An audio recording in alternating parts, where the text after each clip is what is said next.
Well, good morning to everybody out there in YouTube land. I'm your host, once again, Dan Thornton. I want to wish you all some greetings and salutations out there. So hopefully you all have your power on. Unlike me last night, the power went off somewhere around midnight and didn't come on for many hours later. Southwest Michigan is under a little bit of a heavy rain, and I think some of the temperatures got down into the 40s. So with that being said, let's talk a little bit about Lions football today to help warm up all of our mornings. See what I did there? Before we get into that, though, as you guys probably know, if you've been a part of Lions Talk Live in our morning broadcast, I'm a realtor as well. So, with that being said, if you're looking to buy or sell property in the state of Michigan, you want to save some money on that purchase, you want to save some money when you sell something, give me a call. I work throughout the entire state. I've got over 30 years of experience, and I think you'll see that I'm one of the highest rated realtors in the state of Michigan as far as volume, sales, and customer reviews. Give me a call, 269-998-2384. Let's see what we can do to help save you some money. With that being said, we got a big game tomorrow, and I think everybody's aware of it. Yes, we're going to have some people missing the game. Yes, we're going to have some people on the sideline. But Sam Laporta is not among those people. Sounds like he's going to be all set, ready to go, and that's good news for the Detroit Lions. We're going to face a Tampa Bay Buccaneers team that's rested and had 2 weeks to prepare for us. It'll be exciting to see what they're going to have. Today's show, I did have some points of emphasis that I think we're going to want to look at as far as when we're watching and see how we handle these particular situations. So with that being said, let's also see what you guys got going on in the the comment section. Kay, good morning to you. Good morning, Coach D. Thank you for that. Good morning to you too. Funky one. Good morning, all. Donkey Kong. Wow, that was a great game from my past. Good morning, people. Didn't catch me on that one. All right, Super Bowl or bust. Yeah, Donkey, I'd say this to you, man. The longer in the season we go getting wins, I think the expectations are just going to continue to compile for this team. I think they're going to keep rising, and it'll be interesting to see. And you guys, we've all talked about this during the chats, especially I'd say the last week or two. Where does Brad Holmes go? Let's say, for the sake of discussion, we win 2 out of these next 3 games going into the bye. Does Brad Holmes say, hey, we're standing pat where we are from player personnel standpoints, or does he look to add a couple pieces? And I get the rumors are out there about Max Crosby. I don't see that happening since, really they're 2-3. If they can win a couple games before that trade deadline, they're in the thick of things to get into the playoffs. Do they really want to get rid of one of their best players? Patrick Surtain, my opinion, you're going to have to give up too much to get him, at least too much for what this regime seems to say is good value for a player. I just don't see them doing it, but I guess we'll wait and see. But I could see us making a move or two for some, lower tier players just for depth purposes. The other part is, could you just always elevate people from the practice squad? Stay tuned and we'll know in the next couple weeks. Michael, morning, Coach. Top of the morning to you. Top of the morning to you, and hopefully you're having a good Mountain Dew. Jay Mommy, 1 game at a time. Take the fun out of my morning. Come on now. Let's just look at all the games. Come on, let's just talk about the playoffs and the Super Bowl already. I did see last night, just based on standings right now, it's that the Lions, if they were going to end the season right now, playoffs be set up, we'd be hosting the Atlanta Falcons. I'd take that matchup in a heartbeat. Mr. Nico, good morning, crew. May the Mountain Dew be with you and everyone. Good morning. Good morning this morning. Yeah, I messed that up. Sorry, Mr. Nico. I haven't had my morning Mountain Dew yet. All right, Donkey Kong. All right. Baker Mayfield still has happy feet. Pressure. You'll see that in the points that I'm talking about, Brother Ken. Good morning to you. Greetings and salutations to you, Don, and Mr. Nico again. Sorry for messing up the last part of that. Sorry, man. All right. Do you think, Donkey Kong, do we think they Mighty Lions are going to win in Tampa? Do we think the Mighty Lions are going to win in Tampa? Man, I'm messing up this morning. Can this opportunistic defense bring Baker back to reality? And, let's go into my points. And again, sorry if I'm messing up a few things this morning. It happens. All right. So I guess we'll start with the keys to victory that I have. Keys to getting a win tomorrow. All right, let's go through them. Let's start with the defense first, just because you brought up Baker Mayfield. All right, there's a notification. Sorry about that all. inside outside stunts on the line up front. So things that I watch, and trying to break down film, things like that. I always start with the lines, offense or defensive line, because I want everything is based on what you do there. It tells everybody else basically what's going to happen. So on defense, to your point, to contain Baker Mayfield, just with a scrambling aspect here. We've talked about it a little bit this week, but I want to see early on, I want to see them testing out their run blocking assignments for the Tampa Bay Buccaneers offensive line. And they do have some nice tackles. Make no mistake about it. Their offensive line is not bad by any stretch of the imagination. So early on, I do expect a lot of interior stunts and then exterior loops. So first off, I want to see both interior tackles looping, basically one blocking for the other, so the other one hopefully get a free run at the quarterback. And then later on, as we're mixing things up, just the opposite. Outside blocks in, and then sometimes inside blocks out. So how they handle that will tell you a lot about the Lions, what they're asking the linebackers to do. Now that we could see some wedge technique where both interior defensive tackles basically pound the center, and that allows the exterior ends or whatever you want to call them on the line to take a step or two out and then roll in, creating a real nice pattern or wedge. So there's no scramble spots for Baker Mayfield or running backs to go up the middle. They're going to have to go out wide, or Baker Mayfield would have to go wider than the tackles to scramble out, which means you've probably dictated that a safety or a linebacker are going to be responsible for picking him when he rolls. So that's one of the things. How we handle that, I think, will tell a lot about the game plan throughout the day. Whatever Aaron Glenn has devised, it's going to start with what he's told the line of scrimmage to do, the defensive line to do. Next thing I want to say, the second level play to help keep Baker Mayfield from scrambling. I kind of went into that a little bit, but the other part of it is what they do at the second level, other than maintaining his scrambling. They want to see what they're going to do as far as receivers, tight ends coming out.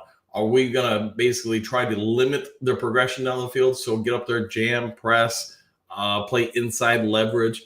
So what that does, if you don't know, and I'm sure most of you guys probably do, it just slows down the progression of the receivers. The downside is if you get beat quickly, so if a receiver like Mike Evans comes up and he can break that press and beat the inside leverage and go outside, you're going to give up some yards, and you're going to give them up in a hurry typically.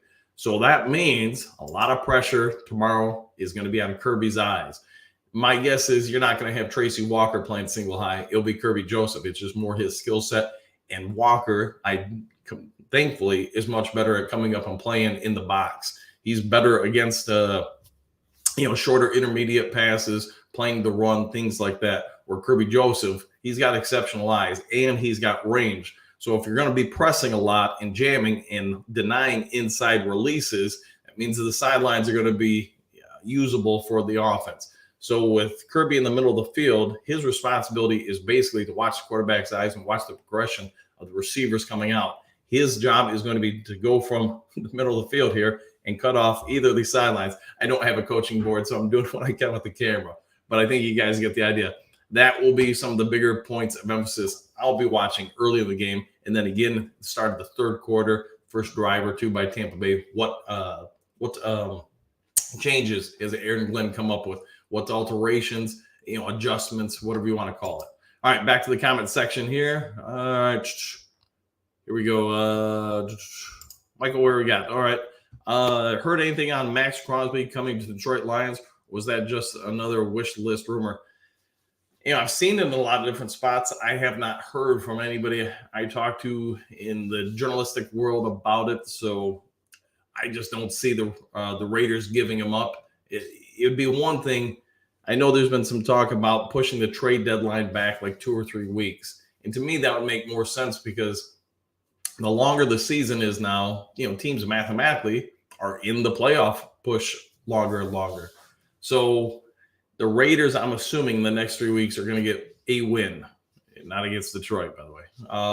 I think they have an opportunity to get one. So they're 2 in that point going against Detroit. Let's say we lose that, they lose the other game. So they're 3 in whatever that makes them, 3 and 5. I mean, they're not out of the playoffs, but it's starting to look grim for them, especially where they're at in their division. So do you really give up a player that's going to potentially, if you get rid of them, really hurt your chances to make the playoffs? I just don't see it happening. All right, JMI, what do you got? I would start Hutchinson in the middle. That will make Tampa right off the bat. Yeah, I would say this. They're going to move Hutch around. I mean, you get that. I get that. They've been doing it for weeks now. He's going to play all over the place, especially to try to create mismatches like you're pointing out. I think they'll move around early and often with Hutch, which means you're going to want to see who they're moving where. Last week, they moved McNeil to basically the defensive end spot, and other times Hutch inside, and they had those guys loop a lot, and stun a lot. So Aaron Glenn's clearly been playing with things a little bit more to try to make sure that he's getting his guys in better positions to succeed. The other part is just from a blocking assignment. It creates a little bit of confusion with younger lines and younger quarterbacks. Now, Baker Mayfield is not a younger, less experienced quarterback. He's going to be able to pick up things a little bit better. You're on the road too, so the crowd noise shouldn't be as big an issue unless the Lions faithful really show up in force. But whatever it is, I mean, you're asking the line to constantly make the right reads and blocking adjustments. If they do that, then it just comes down to the talent of the players who can beat the other one, and that will be an interesting matchup to watch. All right, Mr. Nico, if we lose the Tampa Bay game, the media will paint us as the same old Lions. Yeah, I get that. Again, and Baker is the comeback story. We need J-Mo to show up and show out. This should be our game to lose. I'll say this to you. I get Gibbs being out for us, isn't ideal. Branch really isn't helpful, but every team's going to go through this situation. Mr. Nico, I still think, I know I talked about it yesterday, but I still think we're going to win by roughly 10. Is that 8 or 12 or something? I do think we will. When watching Tampa Bay, and I get, I don't have a crystal ball. My Magic 8 Ball's at the shop getting fixed this week, so I can't tell you exactly what's going to happen tomorrow. But I will say this. I think our run game is going to cause them some problems, especially the longer the game goes on. The other part of that is play action. So that's one of Goff's strengths. I think we will see a lot more intermediate passes than perhaps we normally get. But I also do think we're going to see some deep shots tomorrow with Jameson Williams, among other players. Raymond's, Khalif Raymond's been playing well. Josh Reynolds been playing well. St. Brown, he's going to be back ready to go. So I do think we have an opportunity to really do something. If their defense struggles with us, this won't be a game. If their defense can't get some stops and maybe even a few turnovers, I don't think this will be a very close game. I don't think it'll be Carolina, but I don't think it'll be a close game. That being said, I think our defense is in position to really limit them. Now, they lose some containment, other things happen, stupid penalties, all bets are off. But I like our matchup, our defense versus their offense. I get Evans. If he would have been out there, I would have said probably Detroit by 17. But he's going to be able to create some matchup problems. And Kirby, where we're talking about, he's in the single high in the middle of the field. He's going to have to cheat a little bit more over. So that's going to cause some backside or opposite side of the field issues if anybody gets beat deep, because there won't be much help or coverage. If you do have to drop Tracy Walker into the to have two high safeties, that's going to open up a lot of things underneath, and that's not ideal for Detroit. But I guess we'll wait and see what happens. Don, what do you got? I watched the last Goff game against the Bucs when he was a Ram. It looked like the same team minus Brady. Goff 346 yards and 3 TDs. I can see the same thing happening in Detroit. Well, I would say Goff set up to succeed. I mean, you guys know it. The administration or the front office has done everything they can to put weapons around him and protect him. So as long as the line holds up, gives him some decent protection. I've kind of pointed out to death, but some keys to victories for the offense. All right, let's get back to the offense. Offensive keys to victories. And to your point, blitz pickup is going to be primary number one. We don't want the offensive line having to pick up blitzers. Let them maintain their normal gap integrity. So let them negotiate, the 4 or 5 guys in front of them. So all the pressure in the world is going to be on Goff, who's a veteran now. I mean, he's not a young kid anymore. He's going to have to be able to call out the right blocking assignments, and he's going to have to read who the blitzers are. If there's a problem with that, Goff's going to get smoked. But I think he's going to be okay with it. So we want to see our tight ends block or chip to delay blitzers, and then allow the backs behind them, if it's one person or two people back there, I'm guessing it'll be one, to pick up the blitzer. So then it becomes a chess game. Are they going to send 6 blitzers? If they do that, then you've got to get some quick releases and the ball out. But if you hit that person, you're going to get some yards because there's very little help. Somebody slips a tackle, say like Jameson Williams or St. Brown or whoever, then you got a real opportunity to make a big play, maybe even a house call. So that will be the biggest thing for Detroit.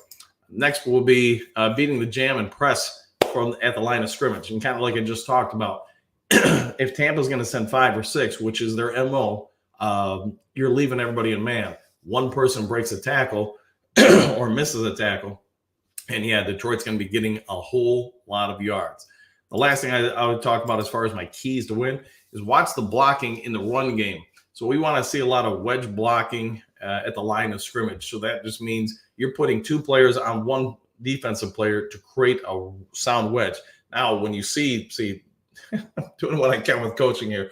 All right, 2 people go this way and block. You now want to see the backside person. Say this is your center and guard. They're blocking this way. The offside guard or left guard here, I guess it'd be reversed for you guys. You want to see him put his butt towards these 2 and block out to create that wedge for the running back.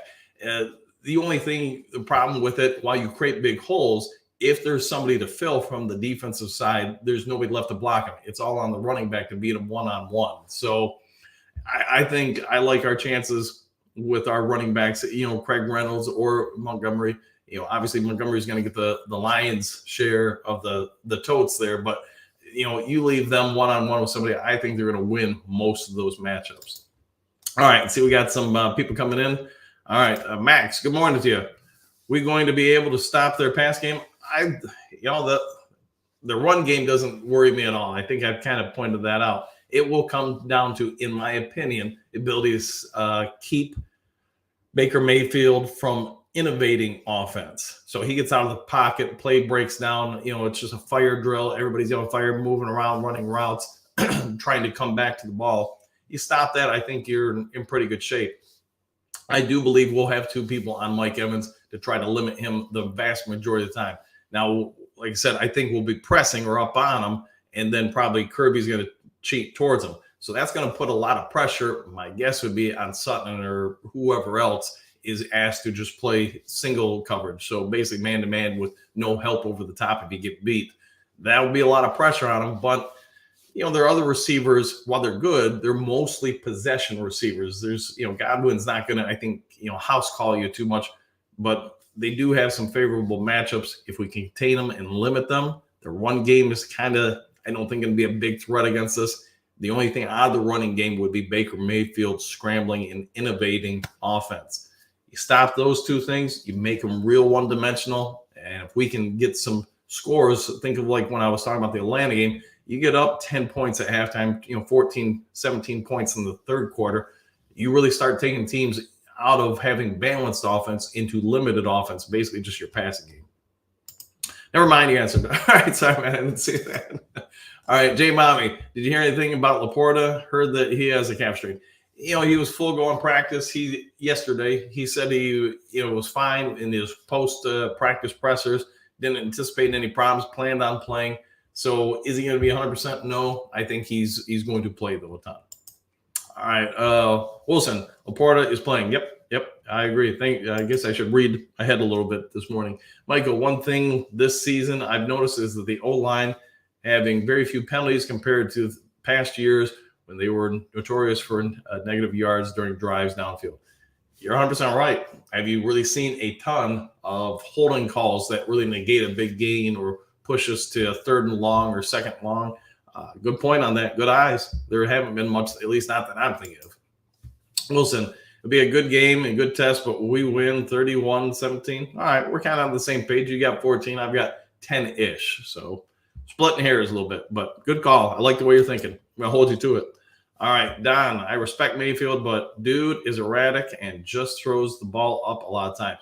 2-pick game for us, I say. And you could be right because, again, if we limit the offense, the running game, the scrambling ability of Baker Mayfield, he may be forced, especially as the game, if we can put up points and keep pressure on him to have him perform, he may try to, like you say, just become erratic, throw some up, especially to Mike Evans, and there'll be opportunities for defensive backs or just defenders to make plays. Evans is going to play. Yeah, he announced that. The team announced that yesterday. They made him a captain for the game, which he's a captain on the team to begin with, but he'll be one of the game captains as well. So there you go. Great point, Michael. On O-line, yep, 100%. Yeah, brother Ken. Yeah, he had a good point there. All right, Wilson. Evans is playing also, from what I've heard. Yep, he will be. So sorry, let me turn this off, guys. Wasn't anticipating getting a bunch of texts this morning, but it is what it is. Bucks are basically healthy, and they should be because they've had 2 weeks off. Excuse me. You had the bye week, and you haven't played until tomorrow, so 2 weeks. Michael, boom. All right. Good morning to you guys too. Good morning to you, JP. All right. Let's see if I had some other points here. We talked about the offenses. We talked about the defenses. I mean, really, I think that's going to be the keys of the game right there. Is just the things I listed. So contain Mayfield. Don't let him, jumpstart the offense with a couple of big plays that give them some momentum. Stay sound in what you do up front to limit their run game, which I don't think that will be a problem for us. It's our strength going against their weakness clearly. And then it's just don't give them extra possessions. Don't turn the ball over. I mean, you could say the only reason why we lost the Seattle game is the turnovers. So obviously, if we don't turn it over, we're putting more pressure on every other team we faced all season long. What we'll see will happen, but I like our chances there. All right, Don, what do you got? Coach, if any team could go on a run in the 3 NFC North, who would you say it would be besides us? I'd say right now the Chicago Bears. They're probably the team I would say that seems to be gaining a lot of momentum. We're not seeing Justin Fields run and scramble all over the place like we have in the past. I think a lot of that's by design. The coaching staff is trying to take him out of that, one, to preserve him, but the other part is they know he's got to progress and become more of a quarterback. Now, if he can learn to throw it as well as he has the last couple of weeks and still take off and run when the situation arises, and he's Steve Young. He's impossible to defend. He's got a cannon. He's developing some. If you watch that Commanders game, he is developing some real nice touch on the outside lanes, sidelines, and post patterns, fly patterns, route patterns. You guys get it. He can toss it. Now, if plays break down and you've got to keep dropping more and more guys into coverage to slow down his passing game, that opens up a whole lot of running room for him. So I will say this for the Chicago Bears. I think if they show some faith in this kid and actually get him some O-line to block for him, he could be something. My only worry is, they keep losing. He takes some more shots trying to just make something happen because there isn't enough around him. And they could be wasting some talent there. All right, Max, what do we got? We are ready to play outdoors, 80 degrees? I think so. If you listen to Dan Campbell this week in pressers, he knows they're going to have to stay hydrated, but he doesn't think it's a big issue. You're playing in 80-some degrees as long as you rotate guys a ton. Well, I shouldn't say a ton, but, often so they can get hydrated. And the other part is get that defense off the field. I think you'll be okay. Scott, good morning to you. Hoping Lions Nation shows up like they did in KC and Green Bay. Looking forward to being at the Detroit home game in Tampa. Let's go Lions. Excited to see how Johnson uses J-Mo Raymond creatively running game 2. He'll be creative with it, and he'll do okay with it. One thing I would say is I know a lot of Lions fans are traveling. I don't know if you guys are very familiar with I guess you could say the left end zone at Ford Field. You got Ben Brownman and all the regulars that have been there for years. I know talking and watching some of their social media yesterday, they all flew down there. They were singing the team fight song on the air. So I mean they're pumped, and you'll probably have a pretty good contingency of Lions fans there celebrating and cheering them on. So it'll be interesting to see. All right, Wilson, that's right. Yeah, you're out in Hawaii. 1:22 a.m. there. Good morning to you. So hopefully we're doing something to help end your day or maybe start your day. I guess I don't know your work schedule or schedule. So moving to Colorado next week, so I'll be representing the Pride out there next. Man, you'll be able to catch our show just a little bit earlier in the day, right? Well, good morning to you all the same, man. Dr. D, yikes, and good morning to you, man. Mr. Nico, who thought we had been having a success on the road as much as we have? Yeah, that was one of the points that I brought up yesterday, and I think I kept it in here. I did. I edited it a little bit, but Lions have won 6 of 7 road games, looking to push their record to 7 of 8. And that's a monster stretch for any NFL team to have done that much on the road. So hopefully they keep that going tomorrow. All right, let's see what we got. Don Burr, Dr. D, I'm on Coney Island, National Island. All right. And then Wilson, Kauai. All right. So what's getting you to move, Wilson, to Denver? Just out of curiosity. You can go ahead and let me know, man. My favorite island, all right. Colorado. I believe there are a lot of people there that are not happy this morning. You know, if you're talking about being a Broncos fan, yeah. I mean, the team, obviously they had big expectations last year. They had bigger expectations this year. Hasn't gone so well for them for a multitude of reasons. All right, let's see. That's awesome. All right. So I'm going to say this. I think we got a real good opportunity tomorrow. You guys heard me talk about the points. The last point I'll throw you, hey, this is coaching 101 just for you guys. Score more points than the other team. You do that, you're going to win in the vast majority of your games. All right, I figured I'd just throw that out there to everybody. Bergs, good morning to you. You landed? Yeah, you're out there with a crew of people. So I don't know if you know Benny Bowman, Brownman, and all them, but you should probably get to know him. If you've ever been to Ford Field, he's got the big, blue afro, and then you got the what's his name?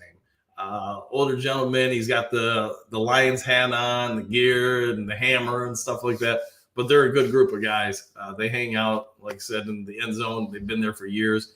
JD, my neighbor across the street, he's got a contingency of people that hang out with him, and yeah, it's just it should be a pretty good crew, I would imagine, there, and probably most of the road games from here on out. The Lions fans, as we're probably all aware, have been waiting decades for this season. It's here, it's happening. Tomorrow's a real great opportunity to take yet another step. And I really do think we win tomorrow. I think we'll win in Baltimore and then against the Raiders on Monday Night Football. I mean, man, even if you lose one of those 3, you're going into the bye with a heck of a record, probably number 2 or 3, nothing less than that in the NFC. You start looking at matchups, and that'll be a big tell because you got the trade deadline right there. You're going to have to decide, are we buyers or just going to stand pat? I don't think we're selling off anything this year, but anywho, Wilson, what do you got here? My wife and I found a job working together, helping those with special needs. You're like my girlfriend. She works with blind students in the Kalamazoo School District, doing a live-in position, lots of experience on the field. It's a great opportunity. Congrats to you both, man. Hope you enjoy it. All right. Well, it's almost 30 minutes in. I've got a long day work, and I'm going to be driving all over Michigan, showing homes today and looking at some properties for some out-of-state clients. I got to broadcast it. So that's how I got into YouTube, is broadcasting homes to people out of states and in different countries. So hope you all have a good day. I will have the morning show tomorrow, probably be a little bit longer as it's game day and we're all talking about the mechanics of the game and setups.